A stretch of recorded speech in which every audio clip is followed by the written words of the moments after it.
All right, we're almost ready to start configuring our website and making it look like our own. But we have a few things left. Let's go back into our dashboard really quickly. And I like to keep my dashboard open on one side, or my back-end WordPress open, and then keep the front end open so I can look at changes just by refreshing the front end side. But let's go back into our dashboard, and if there is a WordPress available for updating, go ahead and just do that. Mine's 4.01. I'm just going to update it.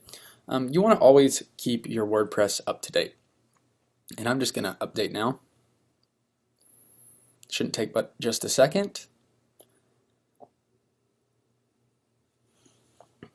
All right, and it's updated. It'll give you some information, what's new, and you can watch that video if you would like. But we are going to install 2 plugins that are recommended for the theme that we're using. And I'll get more into plugins later, but I just want you to follow what I'm doing real quick so we can set this website up. So go over here to plugins, and I want you to go down to add new. Great, and we are going to search plugins over here in the top right, and I just want you to type in Page Builder.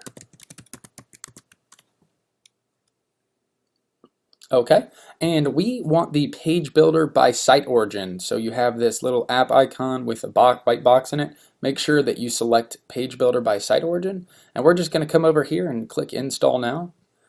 And we are positive that we want to install it, so select OK, and go ahead and activate this plugin. And like I said, don't worry if you don't understand what plugins are. They're just going to help our website out. And the second one we want to download, and we need to go back up here to add new, and we're going to search types, T-Y-P-E-S. All right, and just grab this types, custom fields, and custom post type management, and we're going to just install this one as well. Yes, okay. Make sure you also activate this plugin. All right, there we go. Now, one other thing we need to do before we start configuring is, if you recall, I bookmarked the document page for our theme. And I'm going to go ahead and click that really quickly. This is what the page looks like. If you didn't bookmark that, I'm going to go to Google real quick and show you. Whoops. Just type in a theme.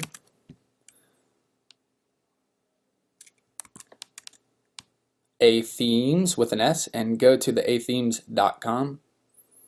And I apologize, I just want to show you guys really quickly if you didn't bookmark that page. And we're just gonna, oh, it's the first one, Moesia, but we're gonna come down to, let's just select Moesia. And once you find the theme that you're working with, you can simply select documentation.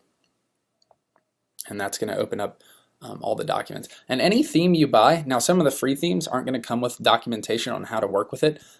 Moesia does come with documentation. All the premium themes, and this is why I suggest people buy them, they're going to come up with documentation. You're going to have support. They're going to always be updated, but more on that later. So let's come down here, and within the quick start guide, this is going to be the very first section. On number 3, it says right-click this XML file, and you can see there's a link there, and we're going to do that. So I just want you to go ahead and right-click here, and I'm going to select Download Linked File As on my Mac. Just select Save As, Save File As. If you have a Windows, just make sure you save this file. I'm going to save it to my desktop. You can save it wherever you're going to remember it, and keep it as settings v6.xml, and I'm just going to save this. All right.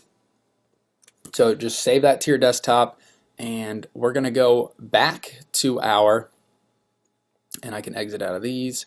We're going to go back into our dashboard, and now I want you to come down to types, and you'll be right at the bottom, and I want you to go to import-export and select it. All right, and under import types data file, we're just going to choose a file. And let's find that settings v6.xml file that we just saved to our desktop or wherever you saved it. And we're just going to import that file after we upload it. All right, you'll get a screen like this with a bunch of settings and check marks. Don't touch anything, just leave it the way it is, and let's import this. And essentially all this did was import some custom stuff within the types plugin for us to get that demo that we saw on the Moesia theme. So moving right along.